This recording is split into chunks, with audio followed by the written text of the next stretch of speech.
Let's sit nice and tall. And we'll close the eyes. Take a nice breath in and a nice breath out.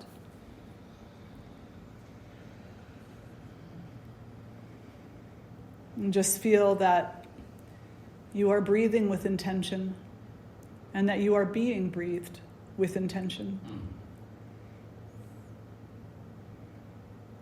Know that you are involved in this beautiful cosmic dance of existence. And that your experience of it is central to you, is important for you to be present to.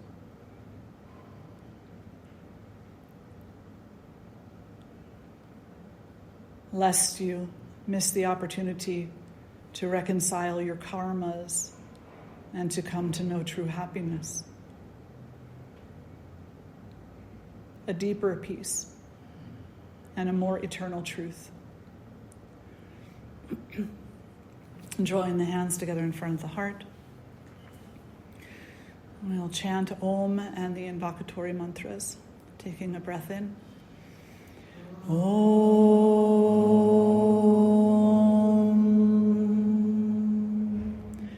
Shri Guru Bhyo Namaha Hari Om Ganana Antva Ganapati Gum Havamahe Kavin Kavinam Upamashravastamam Jesta Rajam Brahmanan Brahmanaspata Anashrinvanuti Bisidha Sadhanam Mahaganapataye Namaha Prano Devi Saraswati Vajebhir Vajinivati Dhinama Vitriyavatu Ano Divo Brahataf Parvatada Saraswati Ajata Gantu Yagnyam Havan Devi Jujushana Kritachi Shagman Nova Chamushati Shrinotu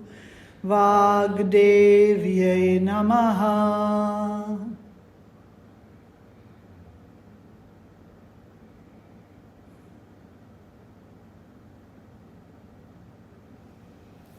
And gently releasing the hands and then fluttering the eyes open.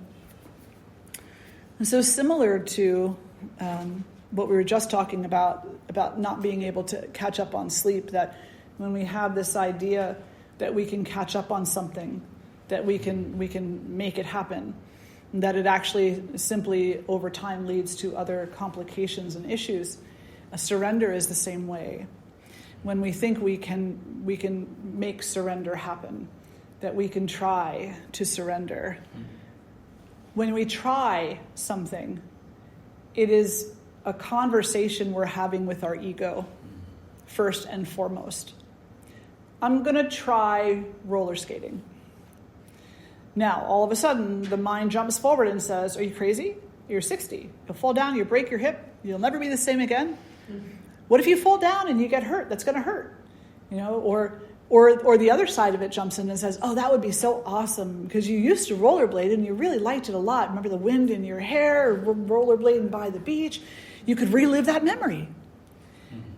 So this idea of I'm going to try instigates a conversation with the ego that is filled with both the challenge and fear, or the challenge of fear, and the wanting to reclaim and re-experience memories of the past.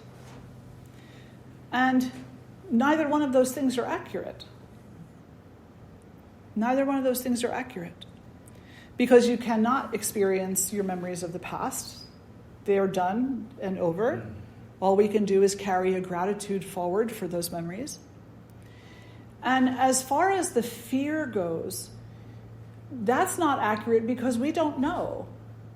I don't know if I put on a pair of roller skates or roller blades if I would fall down and hurt my hip. Who knows, You don't know until it actually happens. So that part of the conversation is filling your head with a bunch of what ifs. Mm-hmm. And what ifs are not based in any kind of reality. They're based in what ifs, crapshoots, Maybe it'll happen, maybe it won't happen. And in a lot of unnecessarily expended energy, the energy of avoidance or attachment. So surrender, when we say, I'm really going to try to surrender, what conversation is instigated then? On the one side of the ego, you'll never do it. You tried it before, it didn't work out. So you just stop. And then you respond to that. And it's like this whole kind of psychotic conversation that goes on. Well, don't tell me what I can and can't do. Oh, all of us this is the human condition, This is the human condition. Like, don't tell me what I can and can't do. I'll make sure it happens this time. And the moment you say, I'll make sure it happens this time, up come all the obstacles to making sure it happens. Every one of those obstacles becomes so known to you, so in your face. And then you start negotiating again. Well, I can try maybe a little less, a little more over time. And then you look to somebody for justification of that, for okayness of that. And I don't know, maybe some of you have even come to me and said, well, do I have to do it all at once? Could I break it up into parts? Could I do a little in the morning, a little in the afternoon, and a little in the evening? And inevitably, I'll probably say to you, you can do whatever you choose. But then imagine this. So I say to you, you can do whatever you choose. And you take that as permission. So you go and you start breaking it up, morning, afternoon, and evening. Let's just say your japa or your yoga practice. Inevitably, 2 to 6 weeks later, you're going to come back to me again and you're going to say, is it okay to put some of it back together again? And I'm like, you could do whatever you'd like to do. And you'll have this whole conversation with yourself about what that means. What's missing from that scenario is the devotion to the practice. But isn't my trying devotion? No, trying is trying. Trying is the constant negotiation of the ego. Devotion is devotion. It has nothing to do with trying. Surrender is not trying. Trying is a constant renegotiation with the ego. Surrender is surrender. It has nothing to do with trying. So how do we surrender then? If trying isn't going to get us there? Is trying salvageable on any level? Does it have any value to it? And the answer is yes, it does have a value to it. But there has to be discernment and there has to be discipline. So that when the ego is throwing all these what-ifs at you, you recognize them for what they are. And you leave them off to the side. You don't invest in those. Instead, where the trying comes in handy is the witnessing. The first steps to witnessing are the effort put forth to actually witness. So the trying is, okay, there is a renegotiation happening with my ego here because I have this sense that I'm trying to do something. So now the effort that I'm going to put forward is to not invest in the false stories, the what-ifs that the ego is throwing at me, or the doubts that the ego is throwing at me, or the elaborations and the accolades that the ego is throwing at me. I'm going to make my effort be to not invest in those things and to simply be with what's happening now. And then the effort continues because the ego doesn't give up that easily. The ego just keeps on, keeping on. It seems to have an endless amount of energy. And so I will say these stories, they are not accurate. I'm not going to invest in those. I'm going to be here now. And then it throws something else. It's like, oh, okay, well, that one didn't work. How about this? Remember when you were mad at somebody last week? You should be mad still. Like right now, you should start thinking about that argument. You should start thinking about that worry. You should start thinking about that, not this. This is boring. This is boring. Look at your watch. Go ahead, look at your watch. This is all your ego. So you don't realize it's your ego, so you go, oh, it's only been 2 minutes. Damn. And then you try to rein yourself back in. The reining yourself back in, the drawing yourself away from the watch, away from the phone, away from the thoughts, away from the distractions, that's the effort. That's where the effort is purposeful. But understand that that's also an active negotiation. It's an active battle between your intention and your ego.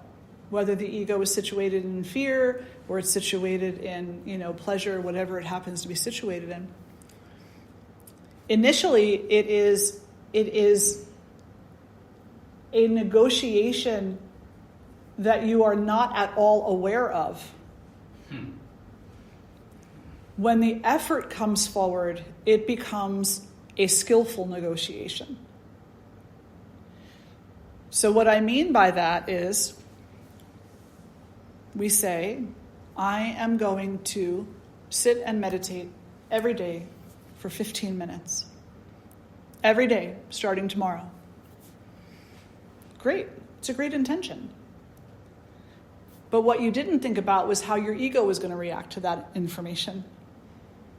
So now you wake up the next morning, you set your clock 15 minutes early, and you're like, the whole intention is there. I'm going to get up. I'm going to be sitting there all peaceful and everything. I'm going to have my incense on the side and maybe a little gong music in the background. I'll listen to the birds sing, a.k.a. that is not meditation. But anyway. Okay. So you get up and the alarm goes off and you smell something funny in the house. Like, I don't know, maybe your cat pooped outside of the cat litter box or something, right? Like something like that. It becomes the biggest emergency. That's your ego. That's your ego sabotaging you. The phone rings. That's your ego sabotaging you because you can't leave the phone ring. You have a meeting and you have to stop for that cup of coffee on the way. So you'll do 10 minutes instead of 15. That's your ego sabotaging you. How will you ever meet your 15-minute intention to meditate for 15 minutes every day if you're constantly allowing your ego to sabotage you, or if you don't even know it is? You haven't accepted that yet. Anything that pulls you away from your intention is your ego sabotaging you. Even when we say, well, I do have a doctor's appointment. I have a doctor, is the only appointment that they had available. So I'm not going to be able to do this meditation today. Number one, it's not the only appointment that they had available. Okay? Number two, you could have taken a different appointment, but you chose not to. The ego chose not to. Well, maybe the next appointment they had was 3 months from now. Yes, valid concern. Need to get in to see the doctor, need to make adjustments to life, need to make adjustments. So you wake up 15 minutes earlier. And you make sure that you get that 15 minutes in. You don't use your life schedule as an excuse not to practice. You manage your life schedule around your practice so that your practice is bona fide. Your practice is solid. That's what happens.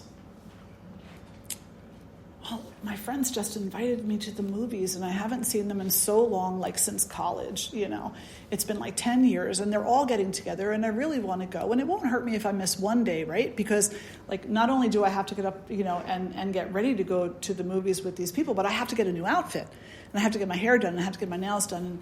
And, then I have to call everybody that I know and tell them what's going on and have somebody be happy for me that I have this opportunity. You see the landslide that happens, right? So these might be silly examples that I'm giving you, but they're accurate examples. It happens to every single one of us. Your practice is not something that is situated around your life. Your life is situated around your practice. So you wake up earlier if you need to go see the doctor because you can't get another appointment for 3 months. You wake up earlier if you got to spend the rest of the day preparing for the date with your friends from college. You turn the phone off.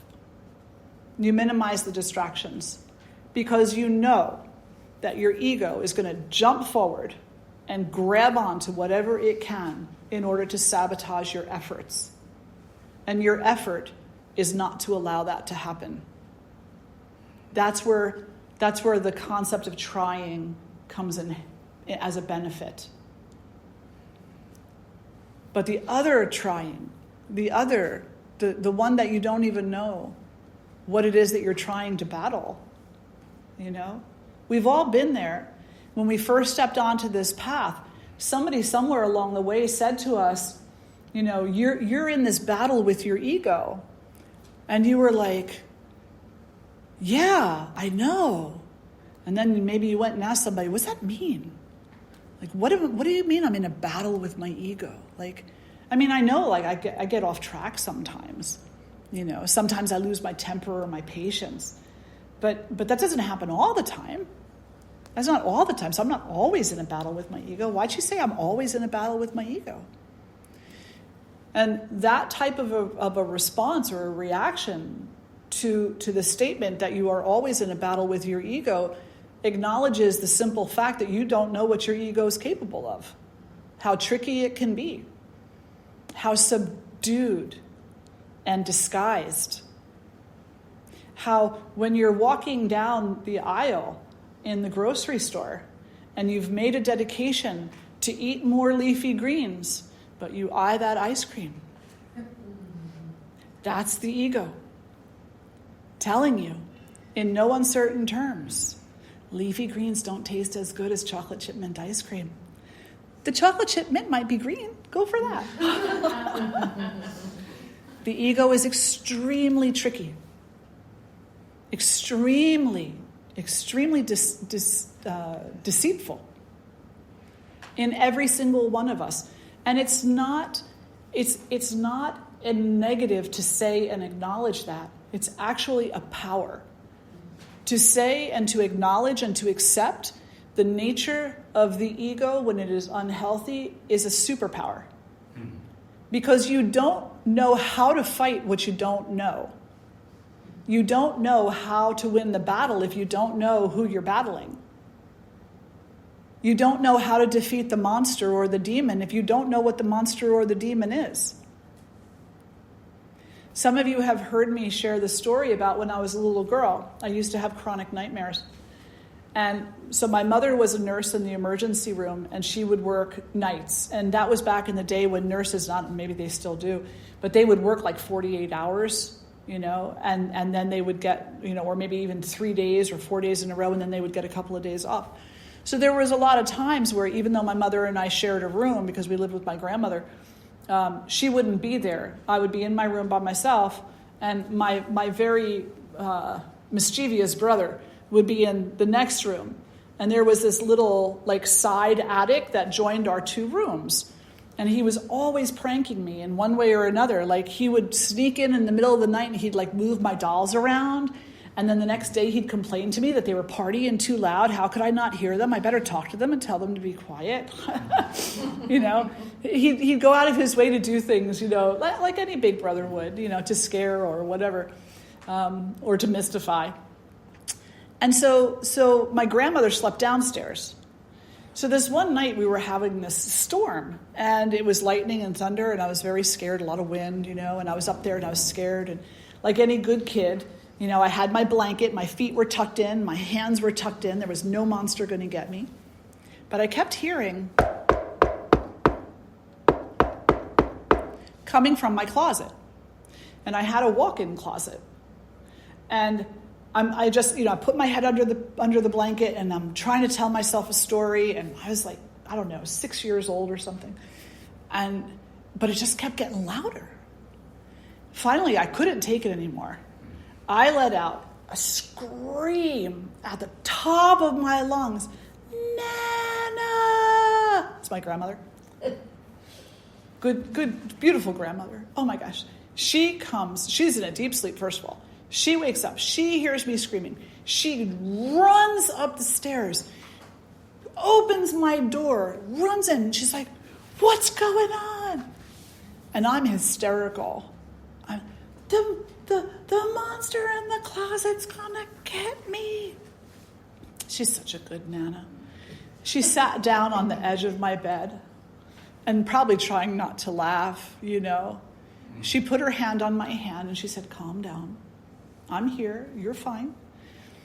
And then she said, come with me.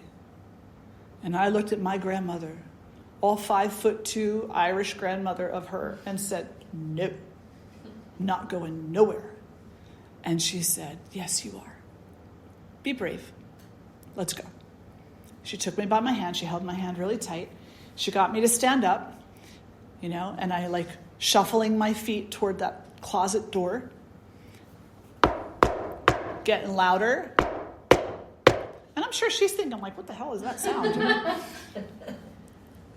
And we had, please excuse me and forgive me, Jesus Christ, but we had the creepiest picture of Jesus Christ hanging on that door. I'm sure it wasn't. I'm sure that if I saw it today, it would be very beautiful, but it was one of those pictures of Christ where his eyes followed you. Did you ever see that? In those pictures where the eyes look like they're just following you across the room? Right? So I'm walking toward the door that this picture is hanging on, and I'm thinking that there's this humongous monster behind the door who's just going to kill me. And my grandmother now, because I screamed. All these thoughts going through my mind. She puts my hand on the doorknob, and together we turn the doorknob, and she opens it and throws the light switch. There's nothing there, except a hanger and a draft, knocking the hanger up against the wall. You see, you're fine. There's nothing there. And I'm like, what? There was supposed to be a big fanged monster behind that door. There was supposed to be something. I was protecting myself. I had my blanket, I had my thoughts, my stories I was telling myself. I was going through all these things that I go through to protect myself. And yet there was nothing there. If you don't know what you're battling, you don't know how to battle it. And sometimes there's nothing to battle. So there are no weapons needed, no blankies, That requires that we open the door and look and learn, acknowledge and accept what it is that we find. The ego is the monster. Not always. When it's unhealthy, which is 98% of the time. 2% of the time it's on our side. 98% of the time it's saboteur. So this idea of trying, if we're going to move out of the ignorance of trying and into the wisdom of effort, then we need to look at the ego and accept even the tiniest little sabotage that it attempts. Like when that person in the store cuts in front of you in line and you say, I'm defending my rights. No, you're not. You don't have a right to be there. You don't have a right to that spot in line. It's not written anywhere in the universe that spot belongs to you. You just have decided that it does because you waited there longer. Well, isn't there some kind of justice to that? No, there's not. There isn't, because in the bigger reality of the universe, there's no such thing as justice. In the bigger concept of the universe, there's no such thing as justice. Justice is a human-made concept. Does justice have a purpose? Does trying have a purpose? Of course it does. But if you don't know the demon that you're battling, how will you ever achieve justice? You have to know what it is that you're battling. And it can't just be an umbrella concept like discrimination. It has to be a particular. You have to know the system and how it manipulates in order for your fight for justice to be purposeful. Would you agree? Right.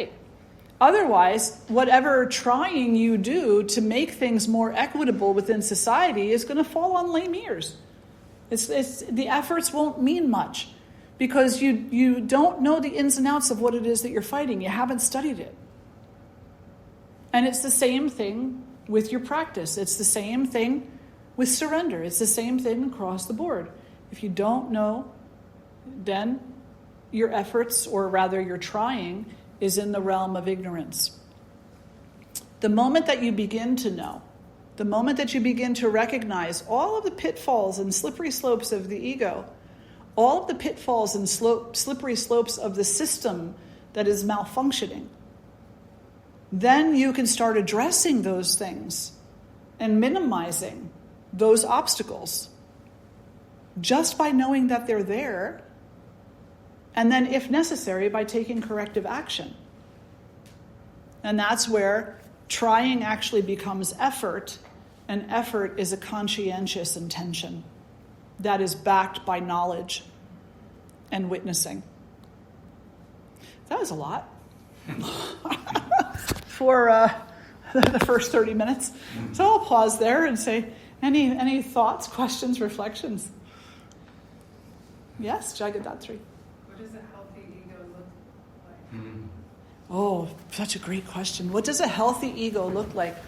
So a healthy ego is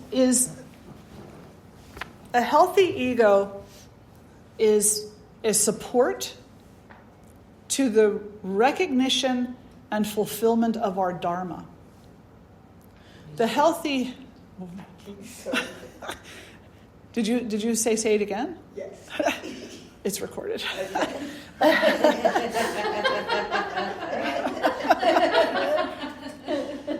You know that doesn't happen very often. It just comes out. I know. But the healthy ego is a support. And it's a recognition of our intention to fulfill our dharma. So the healthy ego is what will say to you, that's violence. You need to change your approach. Try humility. You have more than enough. Be generous. You don't need to fear. You are taken care of.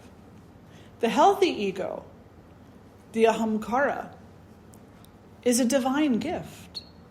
And it is the gift of the acknowledgement of the goodness, not the lie, not the pretend. So the healthy ego, an individual who has a healthy ego, will be an individual who is patient and kind, who is loving, who is generous, who consciously listens and is present to that listening, who is responsive and not reactive. Does anybody really have a healthy ego? 2% of the time, maybe, 5% tops. Most of the time we're striving. Most of the time we're reacting. Even the silliest biological things we react to. Like, you're eating your pizza and enjoying your pizza, and then you swallow it wrong, right? You were just enjoying, you were just like in this moment of like pleasurableness. And then you swallow that piece of pizza wrong and you start choking. Now you start reacting. You grab the chair, you start banging your fist on the table, you start trying to smack yourself on the back, whatever it happens to be. When really all you have to do is sit there, take a moment and work it through, or get help. But banging your fist on the table, grabbing hold of the chair, that's not helping you, right? That's not helping you. So even in something like that, like a biological kind of a, lack of a better word, reaction to something, you can be so easily disturbed. When you sneeze, right? So you're walking along peacefully, you're enjoying the day, and then all of a sudden you feel like you have to sneeze. And the first thing that comes to your mind is, no, I don't want to sneeze. I don't want anything coming out of my nose. I don't want to make a spectacle of myself. So you try one of those sneezes where you let that 55 mile an hour air shoot back into your brain, and then you give yourself a headache. What happened to your peace? That's the ego that tells you to react that way. It's the ego that always tells you how to react. And it tells you to react at the stupidest thing. You see a spider all the way over there, not even walking in your direction. He's going under the door to get out of here because you smell like a human, And you're like, ugh. And you send this laser impression to that little spider and he goes, ooh, she's looking at me. And he turns around and looks at you. And then the whole war starts. That's the ego. You don't need to worry about that spider. You don't need to worry about 99.9999999% of what you worry about. So a healthy ego doesn't worry, isn't caught up in those stories. The healthy ego is invested in something else, perhaps. And I don't know if invested is the proper word to use there, but it's caught up in self-realization rather than in the distractions of the world. Yeah, it's a great question, for sure. And by all means, if you're choking on a piece of pizza, do something to help yourself. But just cut out all the nonsense, you know what I'm saying?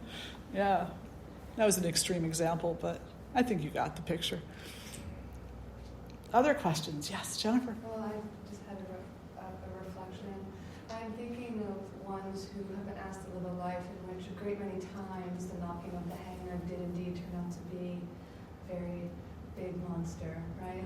Mm-hmm. And when that happens, time after time, you speak about the trickiness of the ego. The ego brings forth memory in a way that seems very justifiable as you seek to move forward, right? Yeah. Well, it actually was a monster 100 times in a row.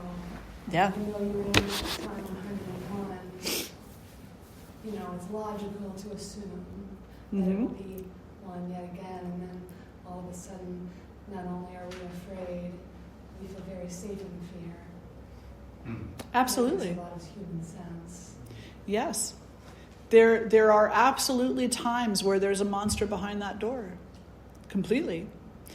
And then the question is not, then it's a different question. And, I oftentimes go back to my days in therapy, as I was recovering from my own traumas. And the one thing that my counselor would constantly remind me to say to myself when I would wake up with night terrors and things like that was, in a moment, whatever moment you can muster, remind yourself, in this moment I'm okay. In this moment I am okay. So number one, if it's a reaction to a memory, if the monster was there 100 times, this is 101 now, and you don't know if the monster is there, remind yourself, in this moment I am okay. Because you have not discovered whether or not the threat is real. Yes. You discover the threat is not real. Fine. You just move on. And you recognize, just because the monster was there 100 times does not mean the monster will be there 101. There's a part of this that is my psyche reacting to what it has come to expect of this world. The monster is there. Okay.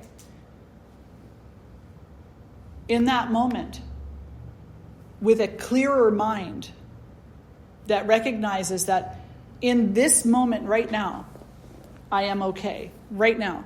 Somebody could be walking in that door right now to hurt me. But they're not here yet. They're coming into the door. So right now, I am okay. With the clarity of that mind that knows in this moment it is okay, what are my options? What are my options? We find our options more effectively through clarity than we do confusion, than we do panic, than we do reaction. So what are my options? Well, maybe I don't have too many. Maybe they're blocking my exit. Well, then you go crazy, for lack of a better term. You go directly at them. They're going to not expect that. They're going to expect you to cower. They're going to expect a different reaction. So you go directly at them, you move them out of your way, and you leave. You call for help.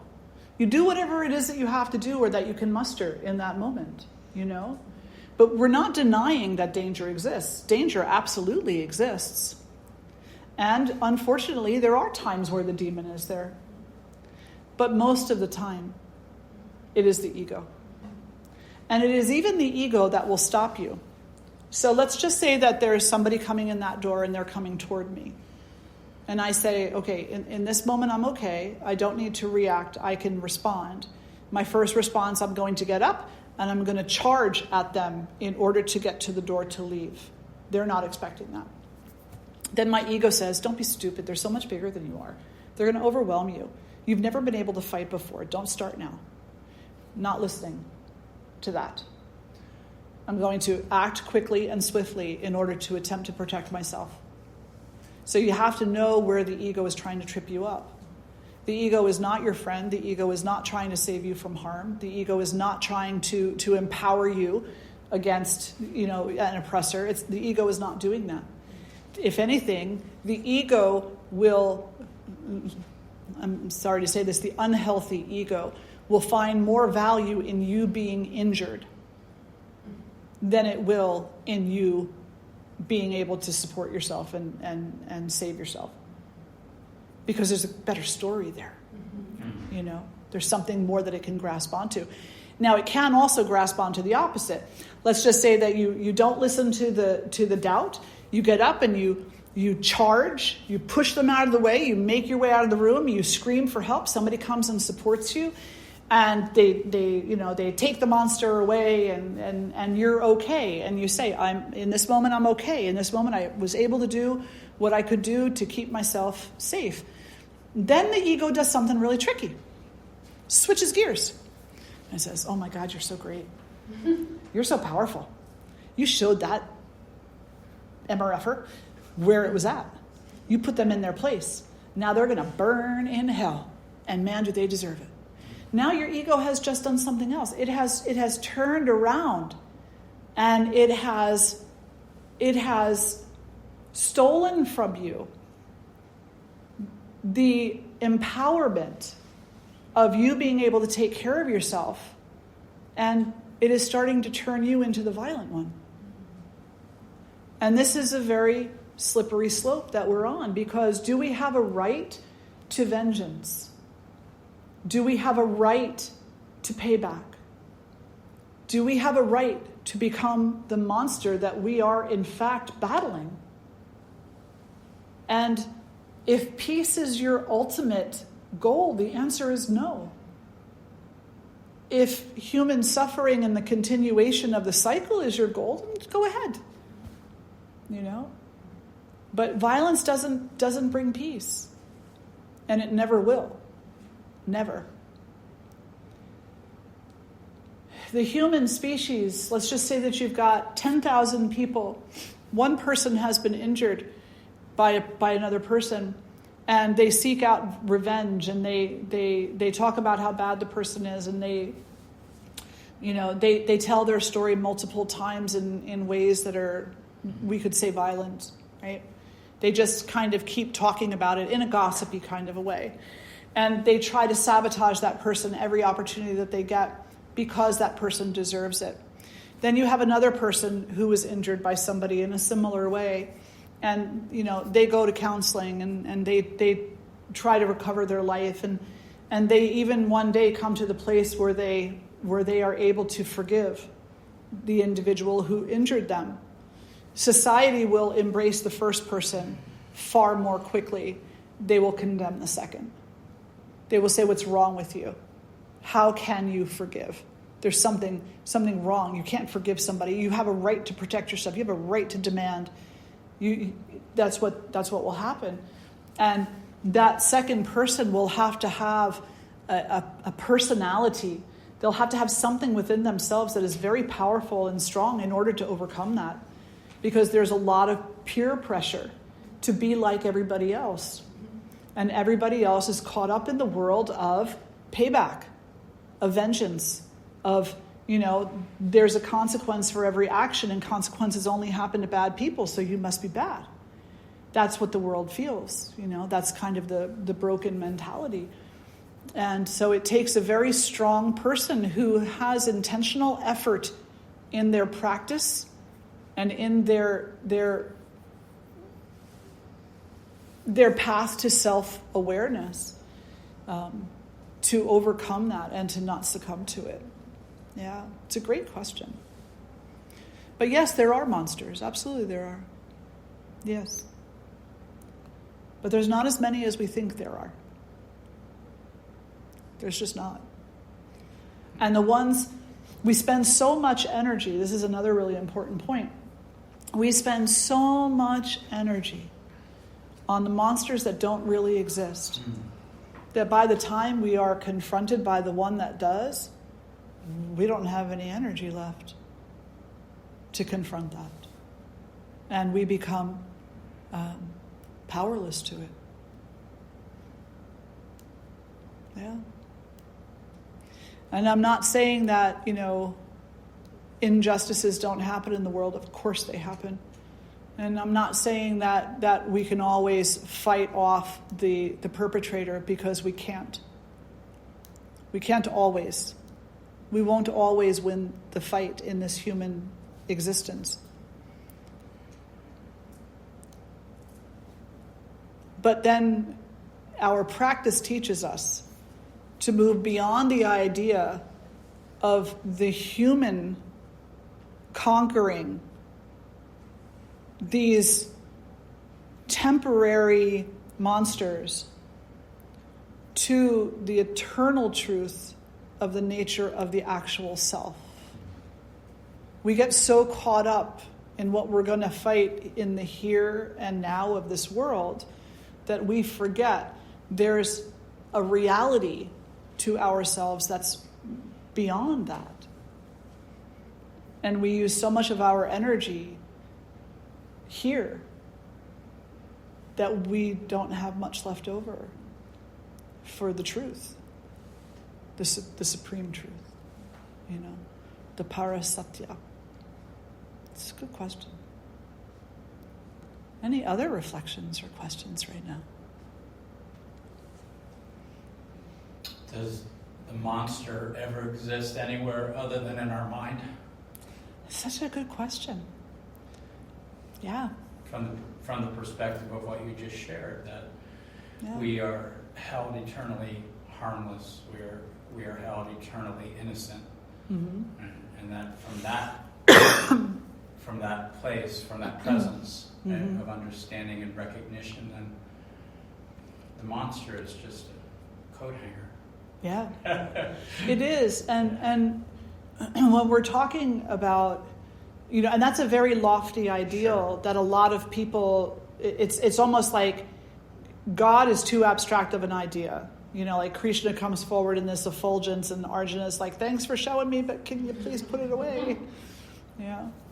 And so this ideal that none of us are actually the monster is like that. There's so much light in that statement that most are blind to it. Right. Yeah. So there came a point in my life where I chose forgiveness. Or I don't know, maybe it chose me, whatever. But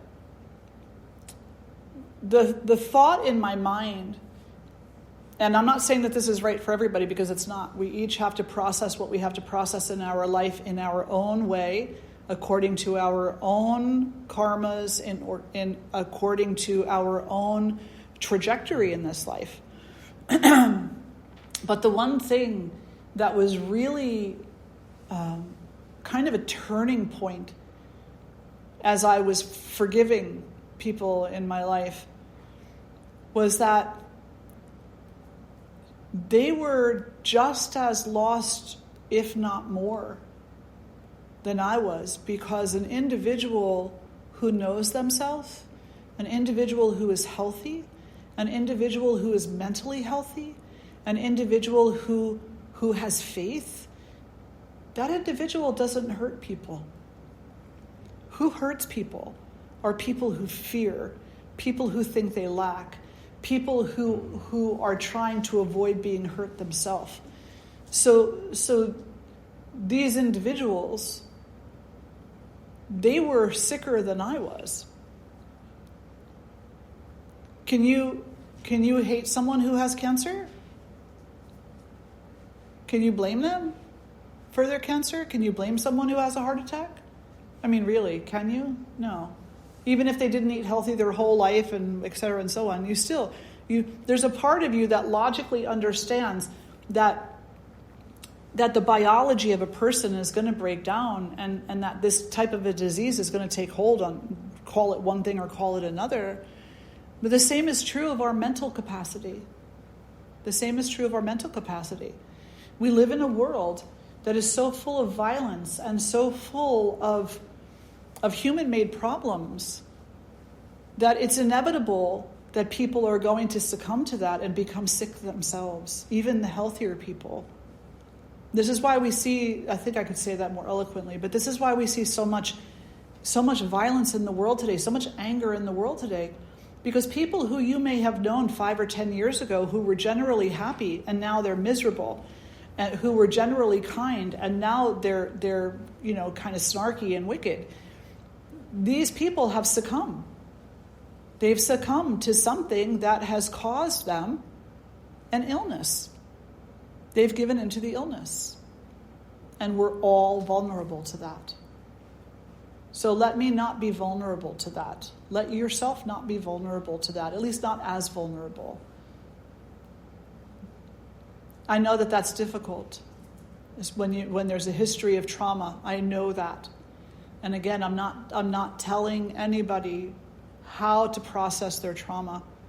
All I'm saying is the more space we can allow within ourselves to see clearly the causes, the root causes, to see clearly our own strength and ability, the more we empower our own healing. But if we're caught up in blaming, if we're caught up in finger pointing, if we're caught up in negating our own strength or dismissing the illness of others, then how do we call that healing? We can't really. Can we? You ever sit at a table where people are problem solving? Like they're having kind of like what do they call that? A brain something. They're like a bunch of people getting together. A think tank. Thank you. So have you ever seen or heard of that? A think tank, right? People get around a table together and they start attempting to problem solve. What's the number one saboteur of a think tank? That there is a problem. And that we are not part of it. There you go. Yeah. So that's number one. Number two, complaining. Complaining about the problem. That's a saboteur. Complaining about the problem. Because complaining has never come up with a solution. Complaining just likes to hear itself on some level or another. And complaining can come from a couple of places. Complaining can come from pride. Complaining can come from hopelessness. Complaining can come from a belief in one's own sense of damage. Complaining can come from a place of belief in another's damage. Complaining can come from all these different ways, but complaining is not the answer. Complaining is the use of energy that would otherwise be applied to the solution. So we would do ourselves a huge favor to stop complaining and instead to practice seeing with clarity. Now, so many times I have had individuals ask me, I'm in a relationship and it's probably not a healthy relationship because this person talks down to me. They accuse me of things I'm not doing.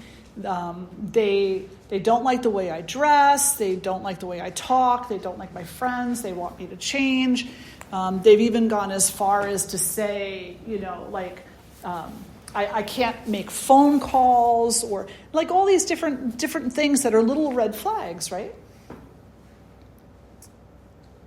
But they don't change. They just complain about them. And say, well, you have some options. You could set some boundaries. No, they won't accept the boundaries, because they're too busy telling me what to do and what not to do. Oh, okay. Well, then, you could live your life anyway. Well, no, I really can't do that because they just keep imposing on me what they want. Every time that you offer them some active solution to some part of the actual problem, it's negated by an unhealthy ego that really only wants to complain. It's not seeking solutions. So in my personal experience, and this is only my personal experience, I have found in my own life that I need to be very mindful of that. More in the past than now, but always. Because the tendency is for the complaining to be like that poison ivy rash that you have on your little finger, and then you touch your face and you go in the shower and all of a sudden it's head to toe. That's complaining. Complaining is like that. It's a highly spreadable rash. Okay. I like that. Next time you all complain about something, you're going to be like, that Swamini said that thing. I can't get it out of my mind now. Yes, Thomas. So then the problem is resolved when we no longer complain about it. Yeah. It then becomes an opportunity. Mm-hmm. So as opposed to it being a problem, Yeah. it's an opportunity to change karma or to Totally. to shift. Yeah. Right. Yeah. Absolutely. And I would also add that complaining, and then also fear, or Mm-hmm. just the sense of that it is dangerous. That whatever this situation is, it's a problem because it's dangerous, or it's a problem because it's inconvenient. Worthy of complaint. Exactly. Right. So then upgrading that problem to an opportunity to communicate, an opportunity to shift, Mm-hmm. then that's like nonviolent communication. Right? Exactly. Right. An opportunity also to step into one's own true power, the There- truth of one's own power, not this kind of false sense of empowerment that's going around the world right now, where I'm going to be a bully that shows my empowerment. No. Your true sense of empowerment, and that's a whole other conversation. But yeah, absolutely. Yeah, Jennifer. I really appreciate the space you hold and the mention you make of the lonely path of forgiveness.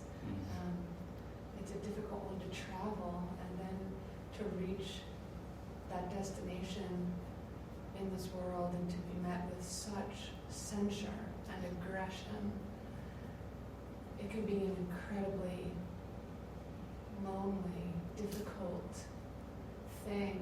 And the reason I make mention of this is because that's where just the beauty of the truth comes in, that beneath all of these layers, we are the reality, right? We have the happiness, we have the peace and the rest, and so what beautiful opportunity suffering can be. It's like a lighted pathway right to the self, capital S. And all of a sudden, though you are very alone, you are so delightfully not. Right. And that's just such a beautiful thing. It really is. It really is. And it all comes down to, on some level, a decision. Yes. A decision. What is it that I'm efforting toward? Or what am I trying? Yes. And it's you can't tell someone who's standing in a dark room where the light switch is, because they can't see it. So the light switch is to your right, but what does that mean? So they reach out to their right, but there's a whole spectrum of to your right. So an individual standing in a dark room, you can't tell them where the light switch is. They have to feel it out themselves. They have to find the wall and go through the process of searching and seeking and stumbling and stubbing their toe or hitting their knee on the coffee table or whatever it happens to be, until they do find the switch. And then they have to switch it. And they have to flip it. And that's a whole other thing, because sometimes the darkness it becomes comfortable to us. What's the name of that? The allegory of the cave. Does anybody remember that book? It's like an old. Does anybody remember that? The allegory of the cave? No? Nobody in here knows the allegory of the cave? Oh, Lord. So it was a community of people who lived in a cave. They never went outside. They only lived in the cave. And, the caves are dark, right? And they didn't go outside because they believed that the outside world, this is paraphrasing, but they believed the outside world was just a horrible place where they wouldn't come back from. So they had rules in place that people didn't leave the cave. But one person decided they wanted to leave the cave. And they wanted to show them that their fears were wrong. So they went to the edge of the cave, and they kind of looked out, and they were scared because it would be a big change, and they knew once they left, they probably couldn't come back. Because once you know the truth, you can't deny it any longer. I mean, you can, but you can't. Yeah, exactly. So just a really good little book, The Allegory of the Cave. Definitely suggest reading it. Yeah, it's very difficult, this process, because it really requires that we also hone our intellect, so that we are coming into an understanding of the difference between trying as an ignorance versus efforting as a knowledgeable practice, and then to also be very honest with ourselves about the spaces, the shadowy spaces in between, where we're not really sure which one it is we're doing. We're trying to be more with the efforting and less with the ignorance, but in certain moments we're not sure. And then being able and willing to sit with that and to allow that process to unfold as it's going to. And so this I'll wrap it back around again to the surrender, because we don't understand surrender. You say, I'm trying to surrender. I'm trying to. No, you're not. It's not. You're trying. Yeah. You're trying. You're in negotiation with your ego. So say, I'm in negotiation with my ego. There's a part of me that wants to know what this surrender thing is all about. And I'm giving little snippets of it to my ego, and it's like swatting flies. It's like, not that one, not that one, not that one. It's fighting every step of the way.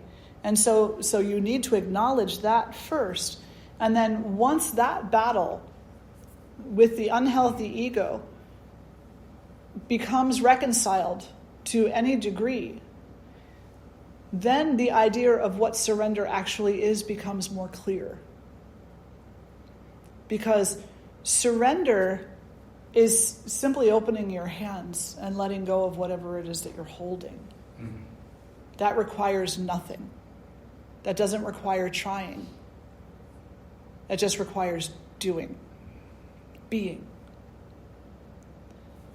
The monkeys, they had these macaques or something, and they had these jars, and there's a banana in the jar, and they would the neck of the jar just big enough they can get their hand in there, but not so big that if they grabbed the banana they wouldn't be able to pull it back out again.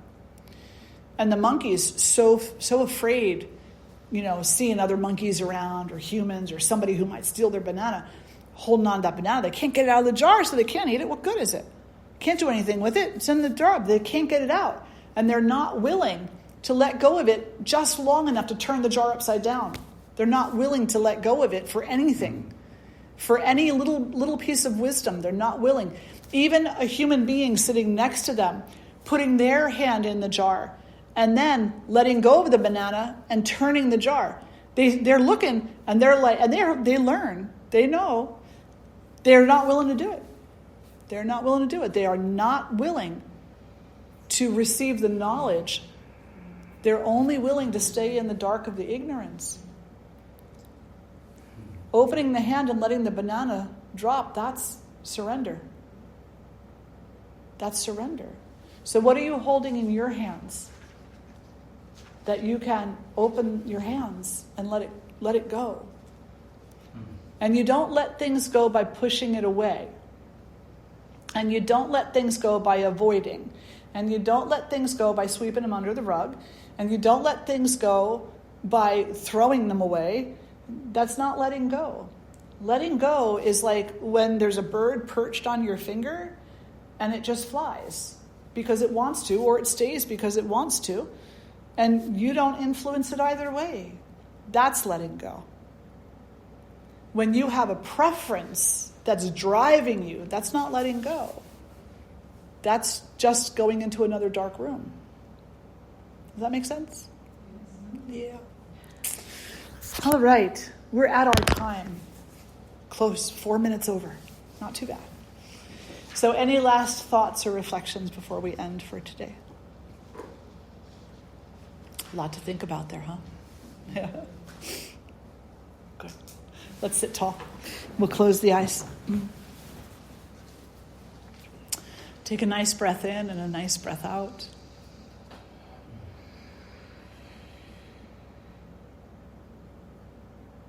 And draw the hands together in front of the heart. And then we'll lift our voices in one Om. Om.